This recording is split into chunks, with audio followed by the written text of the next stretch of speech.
If you're a licensed medical professional and you're listening to this podcast, I already know that you're amazing at what you do. But treating chronic pain and illness is work that's complex. It's messy. It hits finances.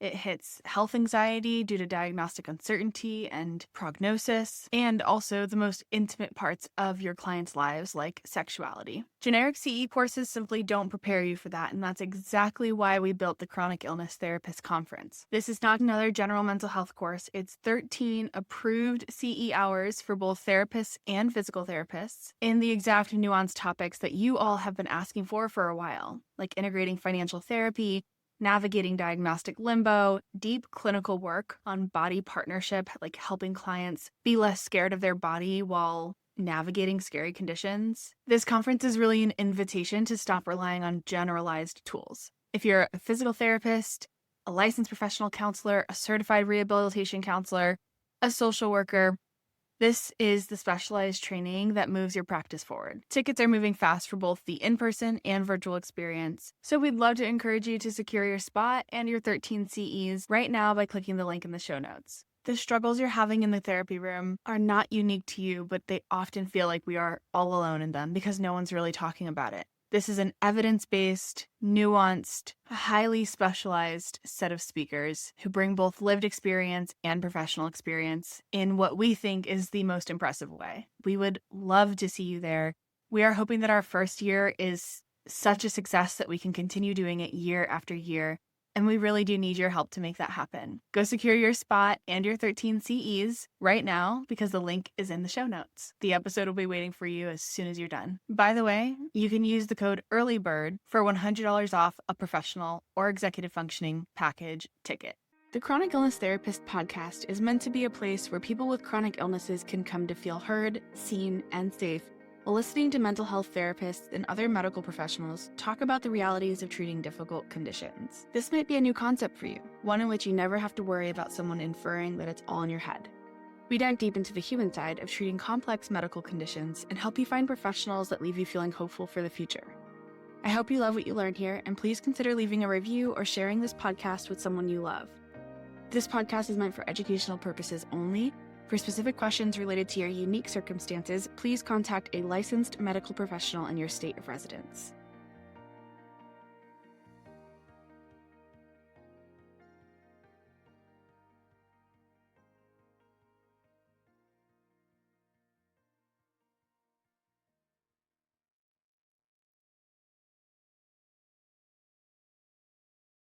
Mental health professional with a private practice in the San Francisco Bay Area, where she specializes in high conflict couples and chronic illness and pain. Lisa is passionate about teaching couples to practice healthy conflict so that their relationship can thrive and grow. Lisa is the author of 2 books, Healthy Conflict, Happy Couple, and Thriving in a Relationship When You Have a Chronic Illness. She lives in the San Francisco Bay Area with her family and 3 large dogs. Thank you so much for being here. Thanks for having me. I think when we think about high conflict couples, the image that comes to mind is a lot of fighting, yelling, like maybe also some physical abuse or like things like that. And when I think about the relationship burdens that happen when a partner has a chronic illness, I think a lot of that is a lot more silent, but still probably like a lot of overlap and probably a lot of parallels between the two. Can you speak more to that? Yeah, I mean, I think you're right. When chronic illness comes into play, there's so much guilt and resentment and quiet, things going on underneath the surface. But like healthy conflict is both about too much conflict and also about being afraid to have the conflicts that you need to have, and so like chronic illness requires so much more communication than you ever had to have before. And if you don't know how to have conflict, it's going to become a problem, Yeah, absolutely. What are some of the things that you like right off the bat? What are some of the, even maybe like in your intake or like the first kind of few things that you are doing with clients to start to stuff out what their conflict even looks like? Yeah, I like to have them give me an example usually of a recent conflict, and try to track the conflict cycle in some way. And usually people have a pretty standard way that they conduct their arguments. So the topic will change, but it's like this person always brings it up, then that person gets defensive, then this person withdraws. So if you can sort of identify at the beginning what's getting in the way of them having a healthy conflict, you have to establish like a way of having hard conversations so that you can negotiate and renegotiate all the things that need to be renegotiated when you get sick.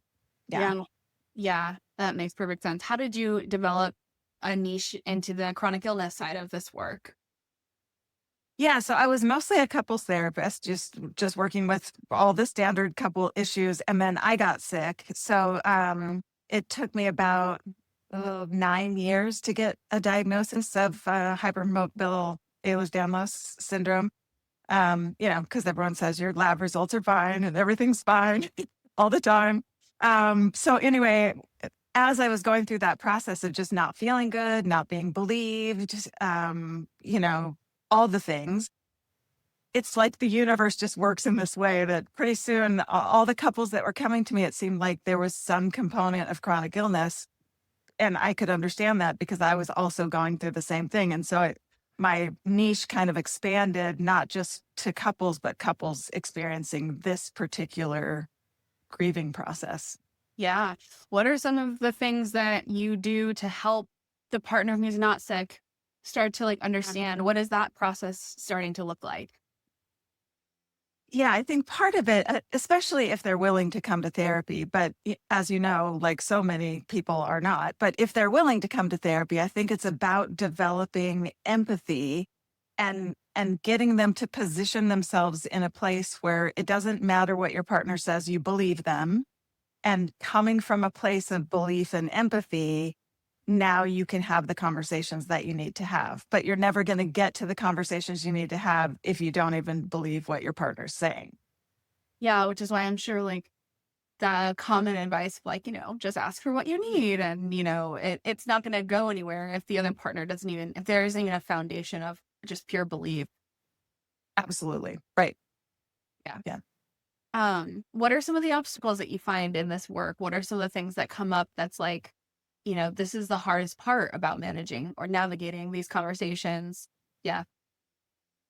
I think it's that, and it's one of the reasons why it was kind of hard to write the book, because not only is every couple entirely unique, but every illness is entirely unique. And so part of the big barrier that comes up is that both partners are grieving, both partners are facing a huge adjustment to their lives, but in different ways. So, like the well partner is still feeling fine, but now they don't have a partner who can still hike with them or, golf with them or whatever it was. And they're burdened with a lot more of the household things. And so they've got all this stuff going on and may not be getting a ton of empathy from their partner who's sick about that. And then the sick partner, of course, their whole life has fallen apart and they can often be resentful, like, what's my partner's problem? They're still fine. So, why are they having such a hard time? So I think it's like they're going in different directions, but both grieving and both really reeling and trying to reorient themselves. And so it's trying to get them on the same page as a team against this chronic illness is the first sort of orientation that you're trying to make so that they can look at like kind of externalizing this problem. Like this is now a third person in your relationship, this chronic illness. So instead of blaming each other, let's blame the illness, Yeah. Yeah, exactly. Can you say more about that piece, what that looks like to start to look at the illness as a third partner? Yeah, I think that it's so much easier if you can externalize it to realize that it's no one's fault. So there doesn't need to be any blame, but it's this thing. It's kind of like, when you have kids or any other major change in your relationship, everything has to be renegotiated now. So if you can look at it as an external thing in your relationship, now you can say, okay, we are facing this problem. This is the reality that we're in. And how can we come together and have more conversation and renegotiation and empathy for each other while we're trying to readjust our lives to this new reality? Yeah. And again, just taking the blame off of and looking together at one thing. I mean, this is the same thing I think we do within parenting work. Parents are fighting each other about the teen's behavior, and it's like, we are on the same team, not fighting Yeah. our team, but like we're not fighting our child, but we're fighting some kind of force out there that is impacting our whole family rather than just me and my husband or me and my partner trying to, yeah. Yep. Yeah. So What is another part of the, I guess, so tell me a little bit more about the book. Because you said, it's kind of hard to write about this because every illness is different, every couple is different, but there are some through lines, which I'm sure, and can you tell me a little bit about the through lines that you've found? yeah. So when I was writing the book, I was actually walking one day. I was thinking about, I'm basically an ACT therapist, an acceptance and commitment therapy kind of person. And there's like 6 core skills to that. And I was thinking about the stages of grief, which of course we all know they're not stages. There's nothing organized about it, but the emotional experiences represented by those stages, like anger and depression and bargaining, are things I think everyone with chronic illness can recognize those emotional experiences. And I thought, what if you could pair those together and like sort of give someone a skill for each one of those emotional experiences? And so that's kind of how I started weaving it. And so, yes, I mean, if your partner was fine yesterday and they fell off a ladder and got a traumatic brain injury, that's very different than if you just spent 12 years getting a Lyme disease diagnosis, right? But you are going to be going through a grieving process just the same. And you are going to be experiencing anger and bargaining and depression and all of those things as you go through that. So that's kind of the through line is everyone's grieving. You might be in different emotional experiences in that, but there are some skills that can kind of help you to rebuild. Yeah. Yeah. And so your book goes into those skills, right? Yeah. Yeah. And I think we're not playing any Olympics here, but I think can be harder when the diagnosis is not, when it isn't clear cut. This accident that changed our life, where it's like you've been to doctor after doctor after doctor who has told you it's not real or it's in your head, or or we understand something's wrong with you, but we don't know what it is. And so then your partner is like, okay, well, can we just stop talking about it then? And can we just be done with it? Like live your life. And it's like, I am living with this every single day. Right. Yeah. I often And usually it's invisible, right? Like so many of them are invisible. I mean, I do have clients that are in wheelchairs or, other visible kind of disability situations, but most chronic illnesses or many chronic illnesses are totally invisible. So you look fine to your partner and everyone else, Yeah. Yes, it is. It's so jarring it can be jarring even to ourselves. We're like, I look fine. I don't look like, and yet for some reason it's hard for me to get out of bed. And it just looks like I just don't want to do the laundry and I don't want to do the dishes and, but man, yeah, that's stirring up your energy for all of the tasks that are required. And also I think I'd be remiss not to mention, we all live in these like American culture is like the 2 family household. And it's just, I've always thought like it's too much for any 2 people. And yeah. I mean, the hustle culture that like I have to be productive to have self-worth, all of that stuff gets totally in the way when you need to manage your energy and do what's right for you. It just doesn't fit into the larger culture for sure. it does. Yeah. Do you touch on any of that in the book, or what do you think is, and that's okay if not.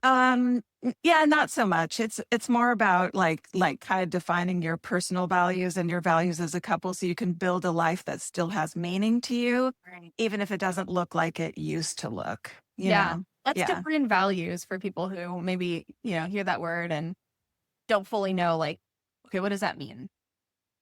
Yeah, so a value is different than a goal in the sense that you cannot necessarily achieve a value. You can always be moving towards a value. So for example, to get 8 hours of sleep is a goal, right? But to take care of myself and be healthy and well rested is more of a value. So the distinction there is important because when you get sick, oftentimes you can no longer meet all the goals that you used to have for yourself. But the values that were behind those goals, you can often adjust your goals so that you're still living towards those values, even if the activities and goals look different. So they're more overarching. They're like the things you'd want someone to say about you at your funeral. You know what I mean? That those kind of more like compassionate or, those sorts of things than Yeah. like particular activities. Yeah. Yeah. Like they were, um, always there when I called on, like if I needed anything or if I needed a listening ear, they were there for that. Or Right. whenever I did talk to them, they showed up with kindness or this or that. Mhm. And so, how do we do that even when we can no longer maybe help our friends move because we can't do that, but we can physically call them and hear them vent about the move or something like that. Exactly. Like if the value is supporting your friends, you might have used to do that by actually showing up with a truck or something when they're moving. Right now, you can still do that value, but it's going to be just a different way of getting to that. And so I think that's really important because a lot of times when we get an illness, we can feel kind of useless in the sense of like the things that the ways we used to express our values, we can't do that anymore. So what's our purpose now? But there's not very many times you can't find a different way to live your values, but it is going to be different than you thought it was going to be. Yeah. Yeah. That's where the grave comes in. I think it's, Yeah. Sometimes when we do talk about ACT and making different choices based on our values, like sometimes people hear the conversation, they're like, that's great, but like, I don't want to do something different. I want to be able to run the mile that I used to run. Or, Yeah. it's like, yes, and that is totally valid. And that's where the grief work comes in because you're allowed to grieve that. Yes, absolutely. And I think actually it's really important that you do grieve that because, there's a reason why depression is one of the emotional experiences of grief or anger, because this isn't fair. We didn't deserve this. You know what I mean? So it is really important to grieve that. And it's okay to grieve that. No one's saying like, just reorient your values and you'll be fine. It's not that. It's that you're allowed to grieve and continue grieving what you lost. Exactly. It's just about like not getting so stuck in that you can't also have some meaning and joy in your life. Yeah, and then I'm sure that's something we're negotiating in couples work is like how do each of us grieve and what is it? Do you take your partner's grief personally, especially if you're the one who's sick and they're not and they're grieving? We take on all of this shame and guilt and blame, and it's just like they are allowed to have that experience. They need to have that experience. And it's not because you're a burden, it's because like again, you are also grieving. You didn't want this. You didn't, it's a tricky conversation, but it's really important. Yeah.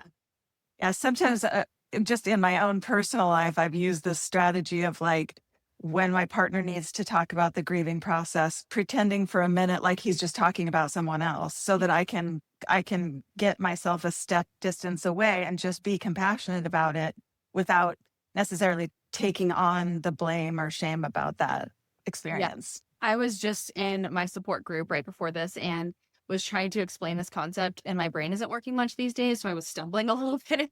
But the concept of which in ACT in acceptance and commitment therapy is called self as context, but it's being able to see yourself Yes. outside of the situation.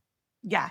So yeah, this is and this is where I think the how of it comes in because, we can talk about like seeing yourself as a separate person, but then how there are these more in-depth skills that ACT, I think, does a really good job at teaching. So that you can just visualize yourself as a separate, like literally as if you were outside of your own body, watching yourself talking to your partner on through a TV screen. Yeah. Yeah. The one metaphor I love for self as context is like you're the sky and your chronic illness and all of those experiences are like the weather. So yes, like sometimes you can't see the blue sky, sometimes it's rainy, sometimes, you have all these experiences and they're all very valid, but you're something that's beyond that. There's a part of you that like exists beyond the plane of just the weather, and so if you can orient yourself in that way, you can observe your experiences in a more like kind of partial way and your partner's experiences without kind of really jumping in to defend or, Yeah. Yeah. Yes, I love that example. What are some other examples or metaphors or things that come up for you when you're thinking about managing conflict in a relationship? Yeah. Well, the main thing about managing conflict, and this totally applies with chronic illness as well, is like most couples, in my experience anyways, most couples only talk about the problems that they're having when they're already mad about it. I mean, it's like, why do you want to talk about this on a perfectly good Saturday morning when everything is fine, right? So you wait until you're activated by something and then you're talking about it, but that's a really not a great time to talk about it. And so I think like, especially with chronic illness, the need for a regularly scheduled time and place to just have these calm conversations when you're not in the middle of feeling resentful or overburdened or whatever it is really important because you're not in touch with the creative problem solving part of your brain when you're already activated and Totally. mad. Yeah. Yeah. Yeah. Absolutely. Yeah. All of that goes out the window, and Yep.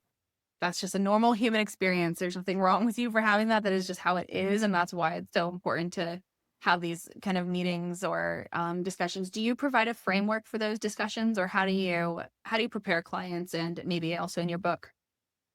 Yeah, usually I try to practice it in the sessions. The idea of this like sort of speaker listener kind of situation where the point of the conversation is really understanding. So most people move way too quickly into problem solving and they haven't really understood each other yet.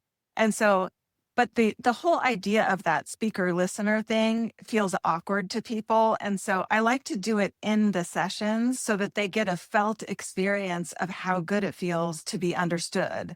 And once they have actually experienced that feeling, it's much easier for them to kind of make that container at home because they have felt the benefits of Right. doing that. But if you just send them home and say, do the speaker listen, like that, it's not going to happen. They're not going to be able to do it. Yeah, definitely. What are some other details of the speaker listener piece? Like, do you have them, like, are they writing things down when they're listening, or what is your framework or setup for that? Yeah, I think first of all, it's important to know your client because if you are neurodiverse or you have like ADHD or something, you're not going to be able to listen to your partner for 20 minutes. So Yeah. you have to know who you're working with. Sometimes it's just a 2-minute thing. Like I'm going to talk for 2 minutes and then you're going to tell me that you understand what I said.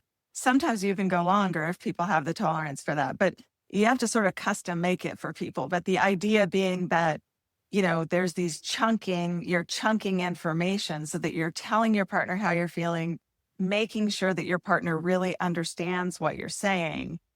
And then if they can validate, not a completely necessary part of the process, but if they can, it's good. And then, you switch and both people have a chance to feel understood. And only then would I move towards problem solving. So in my first book, Healthy Conflict, Happy Couple, I actually make them split those up into 2 totally separate conversations because it's so tempting to move towards problem solving when you haven't really understood each other yet. Yeah. Yeah. Yeah, absolutely.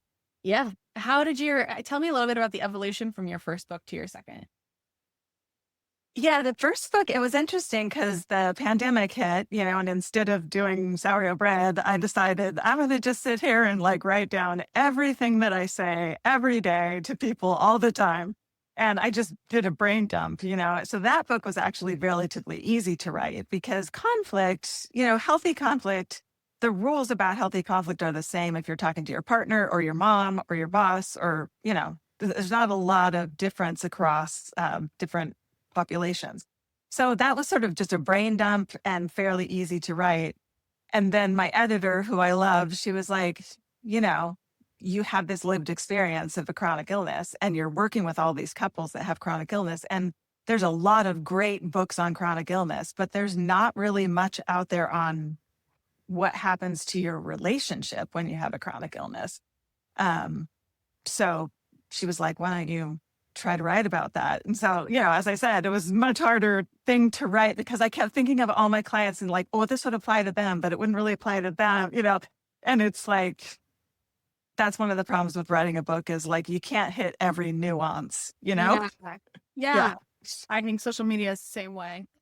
Yes, exactly. Right. And so it's great. It's a good medium. It's just that don't expect it to speak to your exact experience because Yeah. it's impossible to do that. Yeah. That makes perfect sense. And what is Yeah. the kind of outcome of the second book? Like, what is the desired outcome for the reader? I think the desired outcome is to be firmly standing in the reality of where you're at. So yes, grieving your past life, but not feeling stuck like you're constantly trying to get back there. Also not feeling constantly pulled for some miraculous cure. Of course, we're going to keep pursuing every option, but this idea that you're sort of standing firmly in the reality of where you are with some kind of acceptance. That's a, hard word, but some kind of acceptance, not that it's okay, but just that this is where you're at right now. Yeah. And the ability to be able to communicate, have empathy for each other and work together on all the adjustments that need to be made there. And that is just a constant in motion. I mean, it's never going to end because this is chronic, Right. but just that ability to be like, here's where we are today. Here's the challenge we're facing. What tools can we use to address this? Yeah. What does that conversations usually sound like with people when you're trying to educate around this is chronic and lifelong, but doesn't mean it has to look exactly as it is today? Yeah.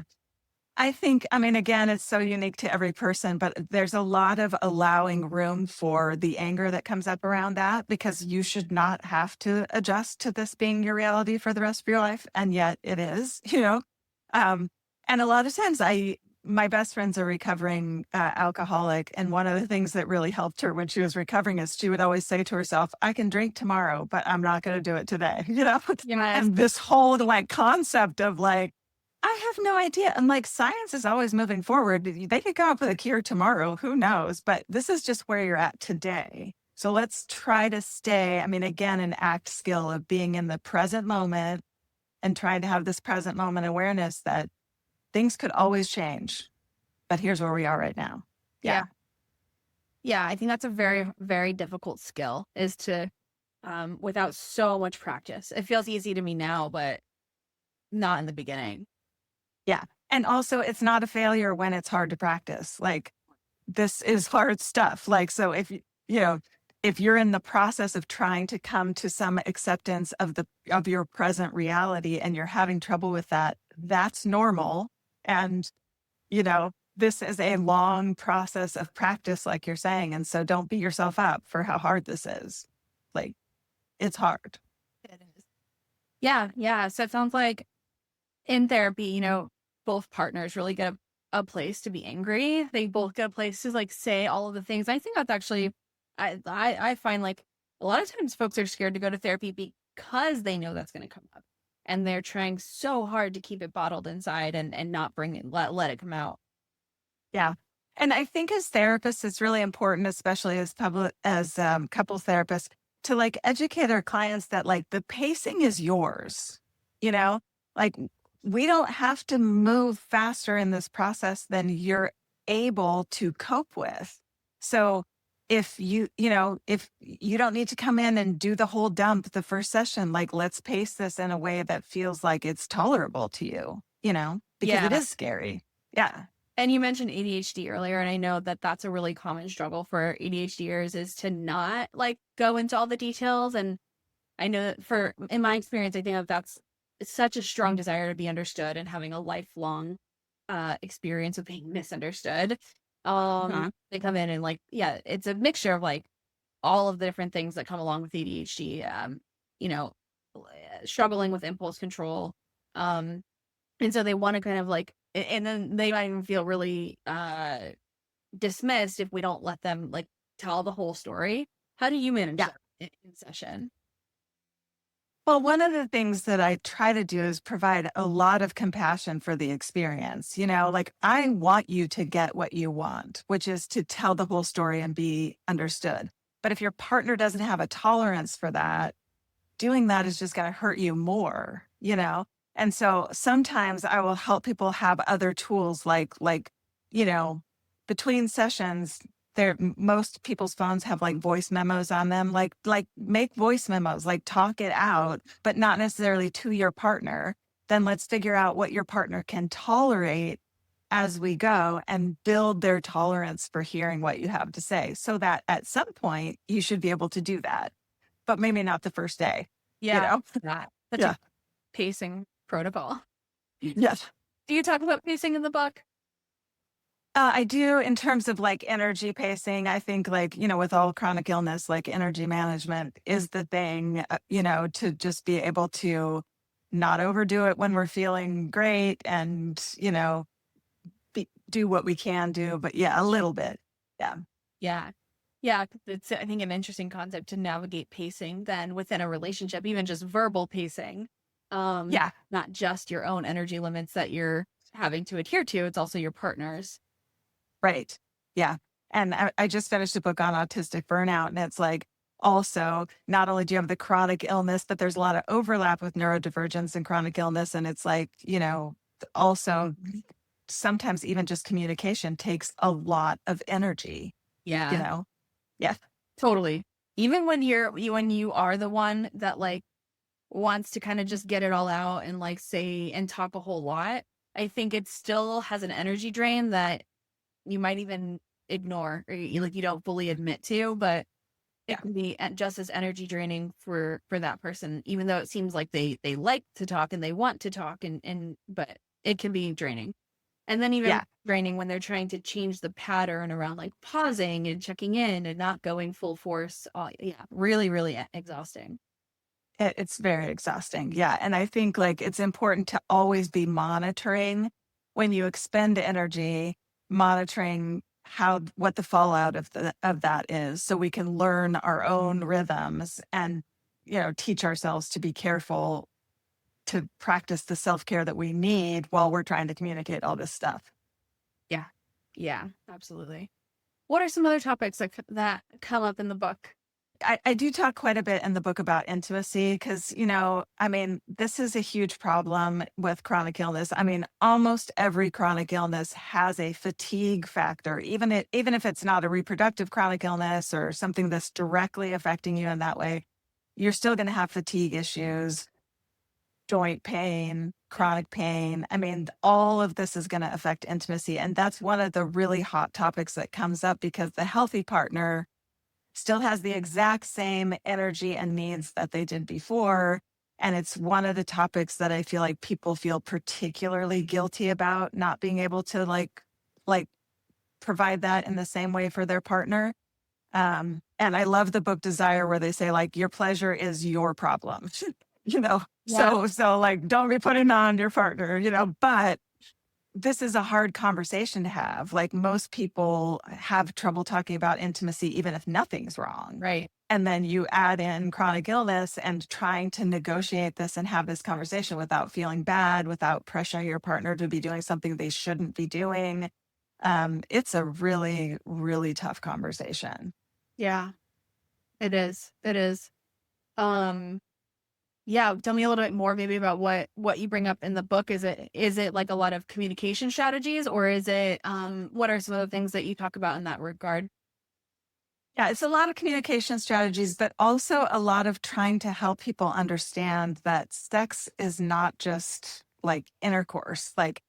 Like sensual pleasure can be, it's kind of like we were talking about values and changing activities with your values. It's like the power of human touch is so amazing. And most of us can do that in small ways, even if we're not capable of doing some of the, you know, kind of more basic activities that we used to do. And so I'm trying to kind of help people understand, like, let's scale this back and just talk about pleasure, sensuality, touch, the easy things. That's not less than, you know, it's just that because we could do these other things, we did, but like, it's not less than. If you think back to one of the things that I say to my couples is, think back to someone you had a crush on, maybe in like middle school or something, before you ever had sex, right? Like, remember how like amazing that feeling was, just the like holding hands or looking in their eyes or whatever. Like for some of us, that's like our best memory, right? It's not less than, but it's just we forget all those things, Yeah. when we progress in life and we're healthy and all that stuff. But when you get sick, you can go back to that and it actually might end up being more intimate Yep. than before, but it's going to look different. Yeah. Yeah. Yeah. And obviously, of course, requires so much safety in your relationship. The other person Yes. to also be on board for the fact that sex can look this way, intimacy can look this way, and it's just as enjoyable, if not more sometimes. Right. Yeah. And, and of course, this applies across relationship styles, and depending on what the structure of your relationship is, or if you're like ethical non-monogamy, then you've got more partners to negotiate with.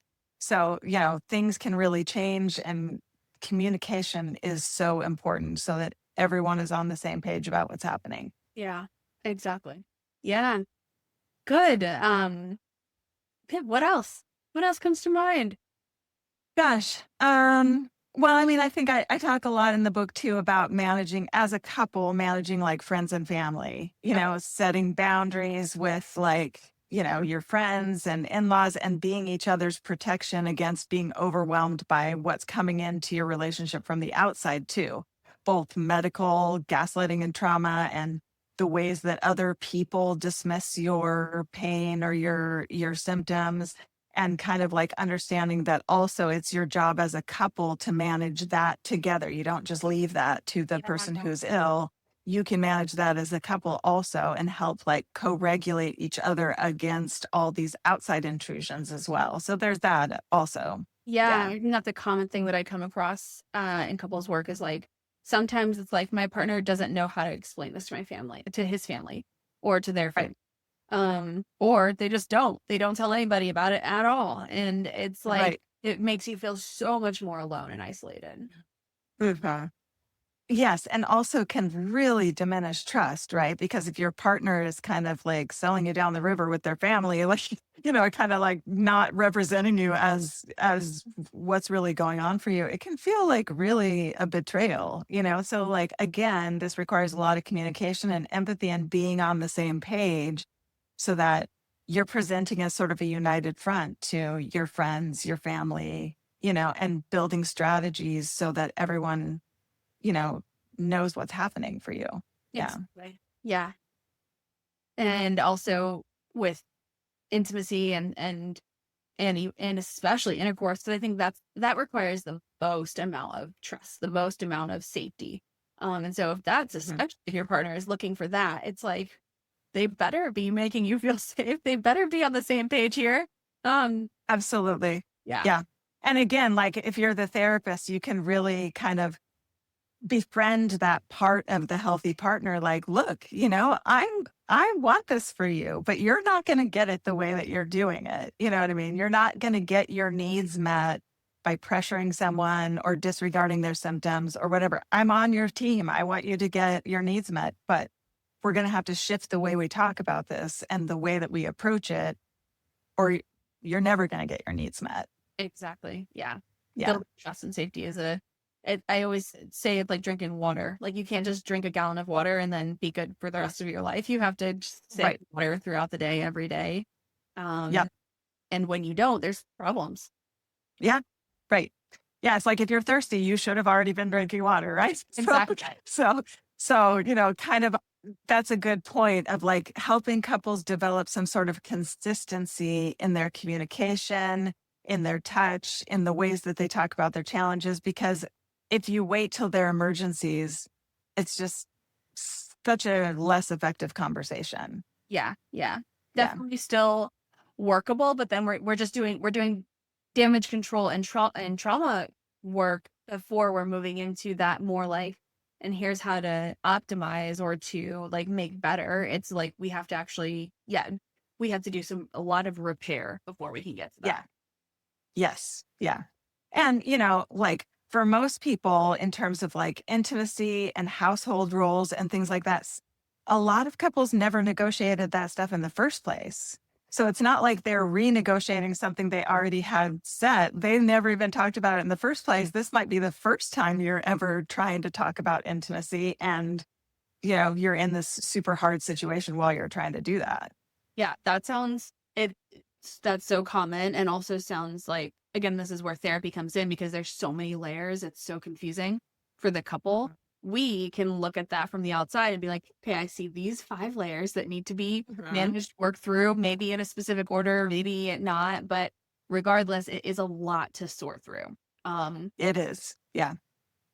And conversations that are just really hard to have. I mean, it's really helpful to have someone who's more neutral, hopefully understands your lived experience, but can see both sides of that. Like, one of the comments I get a lot in the reviews of my book is people are surprised at like the compassion for both sides, and it's like, yes, because both people are struggling so hard, even though they're having different struggles. I think that's the biggest piece, because the chronically ill person, especially when they're in therapy, like, they've already been trying to work on compassion for themselves and all of that. But like, if you go back into an environment in which, the partner who is not sick, one, them learning how to have compassion for the partner who is sick, but also compassion for themselves and the fact that they're struggling through this as well. Yeah.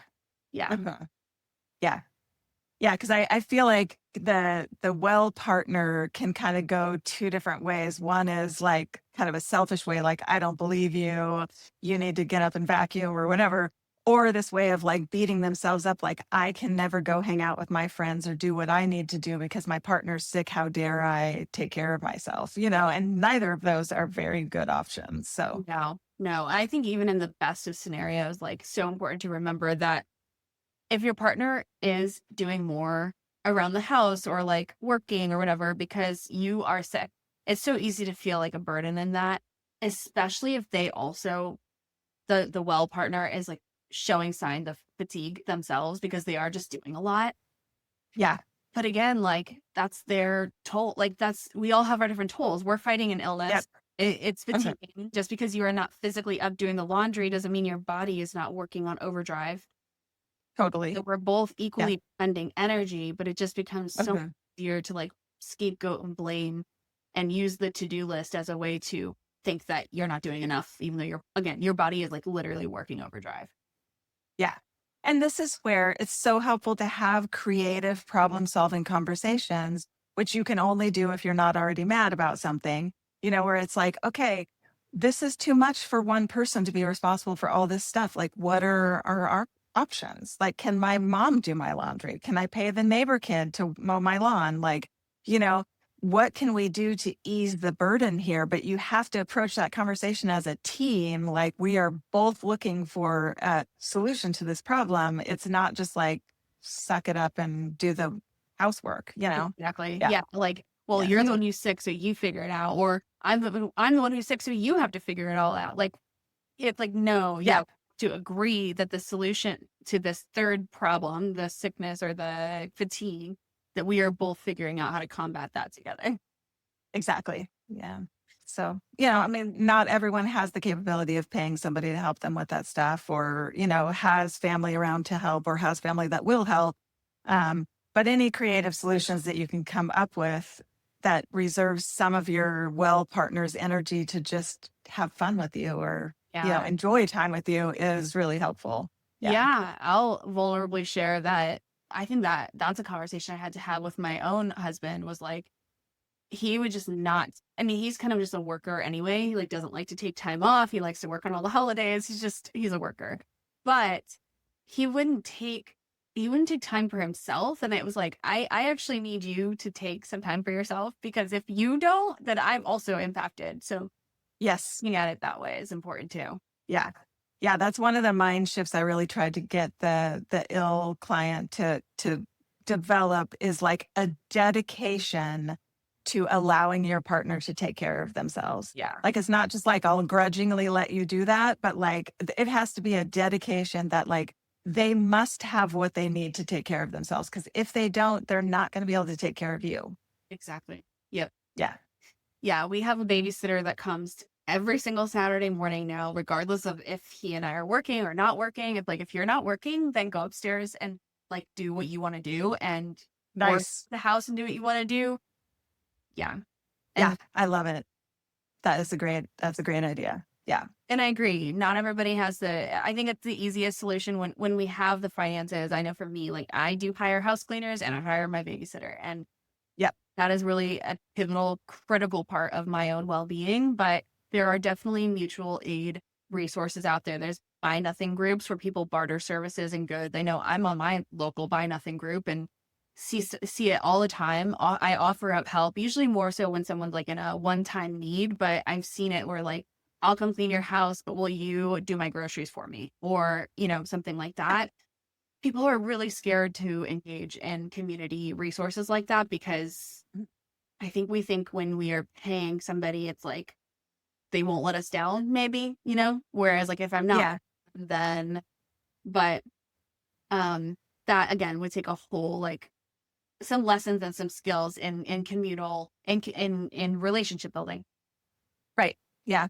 And bringing back communal care, I mean, we've gotten so individualistic since, well, I think it's really gotten so much worse since COVID, but like, I mean, let's bring back community care. Let's take care of each other. Why not? And, and also many of us do have friends that will say things like, let me know if you ever need any help or anything I can do or whatever, but they don't actually know what we do need.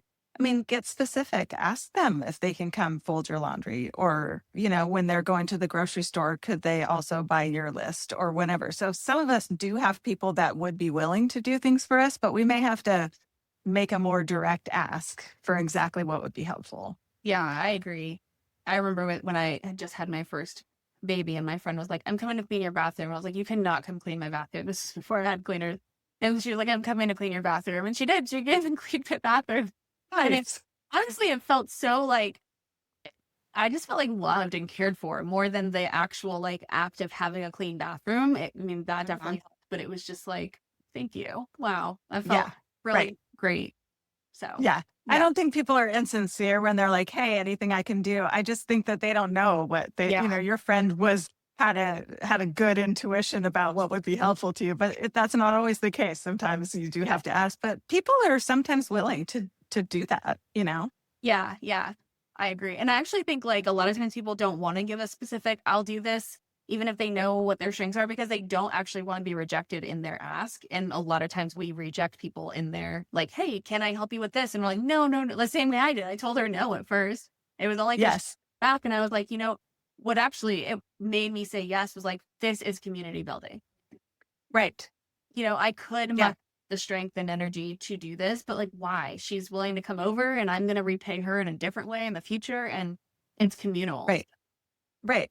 And when you help someone, don't you love the way that feels? So if you don't let your friends do that for you, you're like robbing them of an experience where they could really feel good about helping you. Like, why not let them have that, Yep. Yeah. Cool. Yeah. Anything else come to mind before we end today? The only thing I would say is, the book does not address how to find a relationship if you're chronically ill, so that's something that I've heard a couple of times is like, oh, I thought this book was going to help me like find a relationship when I'm chronically ill. This book is more about when you're already in a relationship and the chronic illness comes about. But I will say, if you're single and you want to find somebody who's going to support you, asking them to read this book will give you a good indication about whether or not they're willing to be educated on what's going to be needed. If they refuse to, kind of read the book or educate themselves, they're probably not going to be a great fit for you. So, it could still be useful. Yeah, I think that's your next book is How to Date While Chronically Ill. Maybe. Yes, maybe. We'll see. I think there are definitely some people I've just seen in different therapist Facebook groups, like people talk about that concept, but I don't know any off the top of my head. But somebody definitely needs to write a book on like how to date while chronically ill, when to disclose, how to disclose, what red flags to look out for, how, and also how to teach. That's something I come across in my conversations with clients is like how to know. Sometimes we have a perception that if you have to teach the person, then there's something wrong with that. Like they should just already know. And I'm like, you had to learn. You had to learn how to talk to yourself better. You had to learn how to do all these things. Yes. You need someone who's willing to learn and won't push back on like the learning of it, but the actual of teaching, there's nothing wrong with that. Right. I totally agree. There's an assessment about whether they are learning, whether they're capable of learning, whether they're taking what you say and taking it in and changing behavior or whatever. But there's nothing wrong with the actual like attempts to help somebody understand your experience. I mean, that's not their experience. So how would they know if you don't help them understand? Exactly. Yeah. Well, this has been great. Thank you so much for sending book cards for our conference bags, book cards, bookmark. That'll go in everybody's conference for therapists who are listening to this, physical therapists and therapists. We're having a conference March 6th and 7th, Atlanta, Georgia, or virtual. And PTs and counselors, therapists get 13 CEs. So we're really excited for that. And thank you. I'm so excited. I cannot wait for that. Yes. Thank you. It's going to be such a great thing for our community. Yeah. I appreciate it. And thanks for sending your associates. I'm so appreciative. So thank you. Yeah. I can't wait for all of us. I'm really looking forward to it. And thanks for the conversation today. It's been great. Thanks for listening. If you learned something new today, consider writing it down in your phone notes or journal and make that new neural pathway light up. Better yet, I'd love to hear from you. Send me a DM on Instagram, email me, or leave a voice memo for us to play on the next show. The way you summarize your takeaways can be the perfect little soundbite that someone else might need. And lastly, leaving a review really helps others find this podcast, so please do if you found this episode helpful. And P.S., clicking subscribe ensures you'll be here for the next episode. See you then.